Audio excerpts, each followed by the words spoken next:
What if the most dangerous weapon on Earth doesn't look like a weapon at all? What if it sounds like a moped, flies like a toy, and costs less than a second-hand car? On February 28, 2026, one of those toys flew into the headquarters of the United States Navy. The attack cost $20,000. The target was the most powerful naval base in the Middle East. This is the story of how a $20,000 drone rewrote the rules of modern warfare and handed one of the world's most desperate countries its most powerful negotiating card. Meet the Shahed 136. In Farsi, the word means witness. 3.5 meters long, 2.5 meter wingspan, about the size of a dining table. This is what it sounds like. Not a missile, not a jet, a lawnmower engine, bolted to a pair of cardboard-thin wings. It flies at 114 miles per hour. A fighter jet is 13 times faster. It would lose a race against a sports car. But here is what matters. Its range is 1,000 miles. From Iran, that circle swallows every U.S. military base in the Gulf, and it launches from the back of a truck. 5 at a time. No runway, no radar signature, no warning. Its warhead hits with the force of 5 155mm artillery shells, the kind that levels buildings. Russia has launched more than 54,000 of these at Ukraine, not in 4 years, in 2. 54,000 drones launched. To understand why this weapon exists at all, you have to look at a map. Iran is surrounded. On every side, U.S. forces, U.S. allies, U.S. naval fleets. To its south, the United States Navy's Fifth Fleet, permanently, year-round, since 1995. Iran's Air Force is built on jets purchased before 1979, before the revolution. Some are older than the pilots flying them. Against American stealth jets or Israeli F-35s, Iran doesn't lose a war, it loses an afternoon. So Iran asked a different question. If you cannot win in the sky, what if you don't need to? The answer was to go underground, literally, and to build the cheapest possible weapon at the largest possible scale. Now here is where geography becomes a financial weapon. Each Shahed costs $20,000. The Patriot missile fired to stop it, $3 million.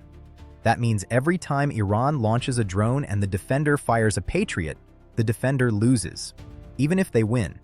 Scale that to 100 drones in a single night. The attacker spends $2 million. The defender spends $300 million. Every single night. A U.S. defense analyst said it plainly. It is completely unsustainable to fire $1 million interceptor at a $20,000 drone, and Iran had already proved this worked. In 2019, 6 years before the Gulf crisis, they struck the Abqaiq facility in Saudi Arabia. Abqaiq processes 5% of the entire world's oil, one drone swarm. The global oil market moved overnight. Ukraine was the stress test. The Gulf was the exam. Here is the part nobody wants to talk about. Inside every captured Shahed, investigators found components manufactured in the United States, Switzerland, Germany, Canada, Japan, and the Netherlands.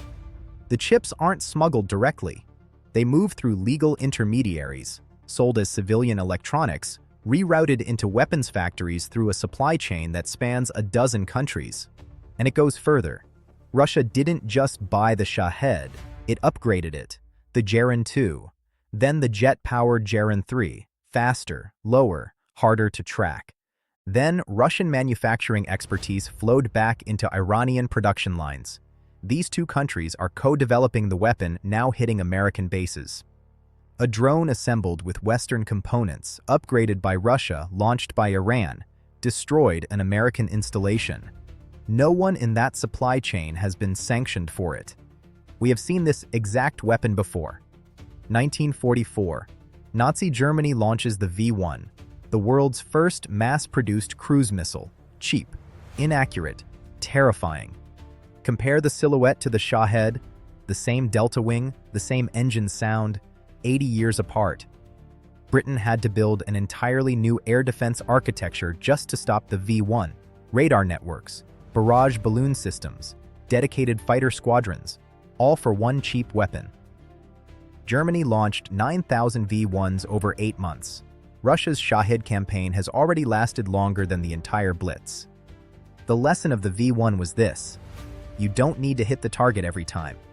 You need your enemy to spend everything trying to stop you. Ukraine learned that lesson under fire, every single night, for 4 years. And that 4 years of suffering produced something no government could buy, no research lab could simulate, and no military textbook could teach. Real-world expertise. Meet a 27-year-old Ukrainian pilot. 320 Russian drones intercepted since July 2025. His best single night, 24 intercepts. Not in a simulator, in the dark, alone, in a van. 4 years ago, Ukraine had 7 drone manufacturers. Today, it has over 500. It produces 4.5 million units annually. This is the Sting Interceptor. 195 miles per hour. Thermal camera. AI-guided terminal phase. Fits in a duffel bag. Cost, $2,500. Shahed's drones destroyed since May 2025, 3,900. This is the P1 Sun, fully 3D printed, fiber optic guided, $1,000. 1,500 Shaheds destroyed in 4 months. Another 1,000 other Russian drones, $1,000 each.